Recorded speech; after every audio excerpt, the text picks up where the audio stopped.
Thinking through the eyes of our NPCs is actually one of the most useful things we can do when we're thinking about or preparing our game. Instead of thinking about the details of our campaign world or the path that the story of the campaign is going to take, instead we can think about the actors in that campaign.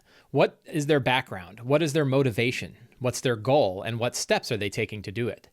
A lot of the times we're going to be thinking about our villains, and you could do far worse than to ask yourself, what is my villain doing right now when you're thinking about what's going on in your game?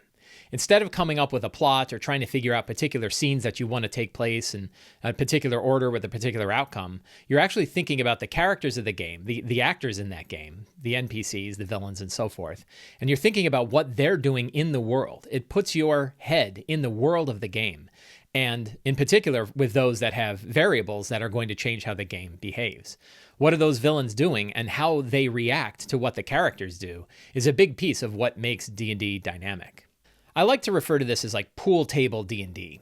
If you think about every ball on a pool table is a character, an NPC or a villain, and each of them has a trajectory, a goal that they're trying to achieve, and steps that they're going to take to get there. And then you put the characters in there, and you throw the balls around, and they all crash into one another, and some of them go into pockets, and some of them bounce off the bumpers, and some of them bounce off of each other. That's kind of what happens when you have all of these different NPCs in your campaign, and all of which have their own directions, and then the characters show up, and everything goes in all sorts of different directions. As a DM, you don't know what direction it's going to take. You only know what motivates the NPCs and the villains and know how they'll react given what players do during the game. An example of this is Strahd von Zarovich in Curse of Strahd, or I6 Ravenloft. Strahd's a wonderful villain, and he changes throughout this adventure. He starts off by just typically terrorizing the people of the village of Barovia, and also has this interest in bringing characters in just so he has some variables in his world that he doesn't understand and doesn't recognize.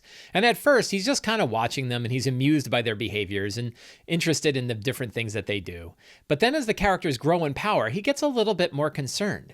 And eventually, he actually invites them over to dinner. That's something Strahd would do. Let me just invite him over to dinner and we'll talk to him. And then he might terrorize them a little bit with Castle Ravenloft. Now, if the characters get significantly powerful, he might actually become afraid of them. And at that point, who knows what he's going to do. So there's an interesting thing in trying to think about what would a villain like Strahd von Zarovich do as the characters are growing in power and as they're slowly dismantling the power that he has in Barovia.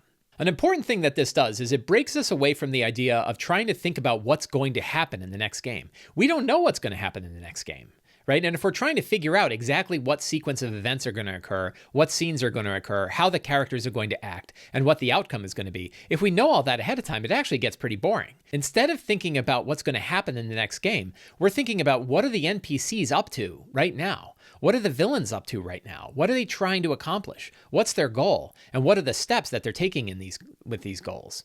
That's really the key principle of thinking through the eyes of our NPC. It's a really fantastic trick that gets you in the head of the characters that you're creating and gets your mind into the fiction itself and helps you develop and build up the tools that you need to be able to improvise situations as they occur at the table rather than planning them all out ahead of time.